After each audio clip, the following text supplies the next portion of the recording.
ಒಬ್ಬ ದರ್ಶನ್ ಅನ್ನೋರು ಒಂದು 10 ಜನ ನಾಯಕ ನಟಕನ ಹುಟ್ಟಾಕ್ಬೇಕು ಅಂತ ಹೊರಟಿರೋರು, ಒಂದೊಳ್ಳೆ ಸ್ಥಾನಮಾನಕ್ಕೆ ತರಬೇಕು ಅವರಿಗೆ ಅನ್ನೋ ಪ್ರಯತ್ನ ಪಟ್ಟಿರುವಂತ ವ್ಯಕ್ತಿಗೆ ಅವರ ಇಮೇಜ್ನ, ಅವರ ಹೆಸರನ್ನ ಭಂಗ ಮಾಡೋದಿದೆಯಲ್ಲ, ನಾನಲ್ಲ ಇಡೀ ಅಭಿಮಾನಿಗಳು ಖಂಡಿಸ್ತಾರೆ, ಇಡೀ ಚಿತ್ರರಂಗ ಖಂಡಿಸ್ತೀವಿ. ಮತ್ತೇನಾದ್ರು ಕರೆದಿರ ಸರ್ ವಿಚಾರಣೆ? ಮತ್ತೇನಾದ್ರು ಕರೆದ್ರ? ಏನಾದ್ರು ಕರೆದಿಲ್ಲ.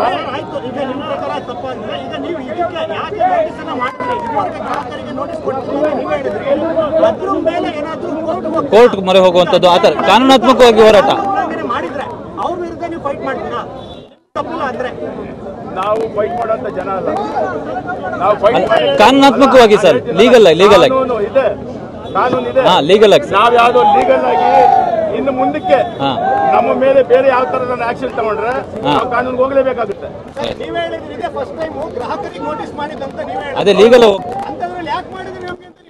ಪ್ರಶ್ನೆ ಮಾಡಿದ್ದೀವಿ, ಅದನ್ನ ಅವ್ರಿಗೆ ಬಿಟ್ಟಿದ್ದೀವಿ, ಅದಕ್ಕೆ ಜನಗಳು ಬಿಟ್ಟಿದ್ದೀವಿ. ನಿಮ್ ಪ್ರಶ್ನೆಗೆ ಜನ ಉತ್ತರ ಕೊಟ್ಟು ಯಾಕೆ ಇಲಾಖೆ ಸರ್ಕಾರ ಎಲ್ಲ ಒಂದೇ. ನಾನು ಹೇಳೋದು ಇದಕ್ಕೆ ಮೇಲೆ ಈಗ ನಮ್ಮ ಮೇಲೆ ಆಕ್ಷನ್ ತಗೋತೀವಿ ಅನ್ನೋದೇನ ಬಂದ್ರೆ ಡೆಫಿನೆಟ್ ಆಗಿ ನಾವು ನಮ್ಮ ನಾವು ನ್ಯಾಯಕ್ಕೆ ಹೋಗ್ಲೇಬೇಕಾಗುತ್ತೆ. ಆ ಸಂದರ್ಭದಲ್ಲಿ ಹೋಗ್ತೀವಿ, ಸುಮ್ಮನೆ ನಾವು ಅದಕ್ಕೇನು ಹೋಗೋದು ಬೇಡ ಅಂತಂದ್ರೆ ದರ್ಶನ್ ಅವರು ಬೆಳೆಸ್ಕೊಂಡು ಹೋಗೋದು ಬೇಡ ಅನ್ನೋ ಉದ್ದೇಶ. ಏನಕ್ಕೆ ಅಂದ್ರೆ ನಾವು ನ್ಯಾಯಾಲಯಕ್ಕೆ ಹೋಗೋದು ನೋಡಿ, ಇವಾಗ ಇಷ್ಟು ಜನಕ್ಕೆ ಎಷ್ಟು ತೊಂದರೆ ಆಯ್ತು, ಆ ತರ ತೊಂದರೆ ಕೊಡಬಾರ್ದು ಅನ್ನೋ ಉದ್ದೇಶ ದರ್ಶನ್ ಅವರು. ಯಾವುದೇ ಕಾರಣಕ್ಕೂ ದರ್ಶನ್ ಅವ್ರ ಉದ್ದೇಶ ಇಷ್ಟೇ. ಇವಾಗ ನೋಡಿ ಇಲ್ಲಿ ಬಂದಿದ್ದೀವಿ, ಎಷ್ಟು ಜನಕ್ಕೆ ಸಾರ್ವಜನಿಕ ತೊಂದರೆ ಆಯ್ತು.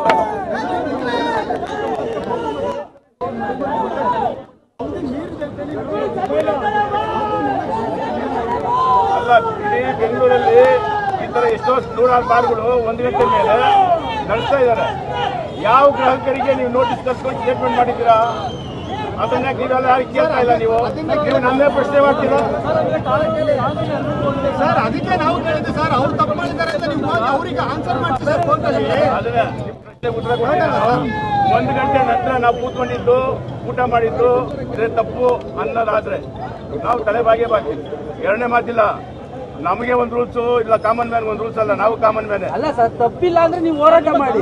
ಹೋರಾಟ ಮಾಡಲಿಲ್ಲ, ಹೋರಾಟಕ್ಕೆ ಅವ್ರ ಮೇಲೆ ಕೇಸ್ ಹಾಕಿ ಡೆಫಾಮೇಷನ್ ಕೇಸ್ ಹಾಕಿ. ಅಲ್ಲ, ನಿಮ್ಮ ಬಗ್ಗೆ ಏನು ನನಗೆ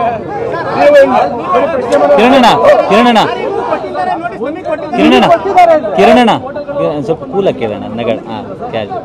1 ಗಂಟೆ ನಂತರ ಆಗುತ್ತೆ ಊಟ ಮಾಡ್ತೀವಿ ಅಂತ ನಮಗೂ ಗೊತ್ತಿರಲಿಲ್ಲ. ನಾವು 1 ಗಂಟೆ ಒಳಗೆ ಊಟ ಮಾಡಿ ಹೊರಡ್ಬೇಕು ಅಂತಾನೆ ಹೋಗಿ. ಪಾರ್ಟಿ ಮಾಡಿಲ್ಲ ಹಾಗಾದ್ರೆ? ಪಾರ್ಟಿ ಮಾಡಿಲ್ಲ, ಪಾರ್ಟಿ ಅಲ್ಲ ಅದು, ಊಟಕ್ಕೆ ರಿಕ್ವೆಸ್ಟ್ ಮಾಡಿ ಹೋಗಿದ್ದು ನಾವು. ಅಲ್ಲಿ ಹೋದಾಗ ಅಡಿಗೆ ಬಡಿಸೋರು ಕಮ್ಮಿ ಇದ್ರಿಂದ ಅವ್ರು ಲೇಟ್ ಮಾಡ್ಬೇಕು. ಸೊ ಊಟ ಮಾಡ್ಕೊಂಡು ಹೋಗಿ ಅನ್ನೋದಕ್ಕೋಸ್ಕರ ಲೇಟ್ ಆಯ್ತು. 1 ಗಂಟೆ ಮೇಲೆ ಡಿಲೇ ಆಗಿರೋದ್ರಿಂದ ನ್ಯಾಯಾಂಗದಲ್ಲಿ ಏನಿದೆ ನಾವು ತಲೆ ಮಾಡ್ತೀವಿ. ಅದಕ್ಕೆ ಎಕ್ಸೈಸ್ ವೈಲೇಷನ್ ಅದಾಗುತ್ತೆ. ಪೊಲೀಸ್ ಬಂದಿದ್ರು, ಯಾರು ಬಂದಿಲ್ಲ, ನಮ್ಮನ್ನ ಯಾರು ಬಂದು ಕೇಳಿ ಕ್ಲೋಸ್ ಮಾಡಿದ್ವಿ ಅಂತಾರೆ.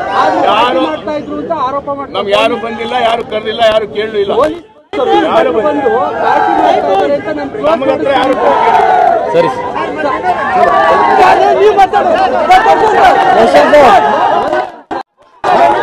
ಒಂದು ಕ್ಲಾರಿಟಿ ಕೊಡಿ. Clarity sir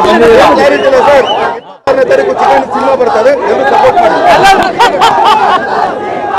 thank you sir.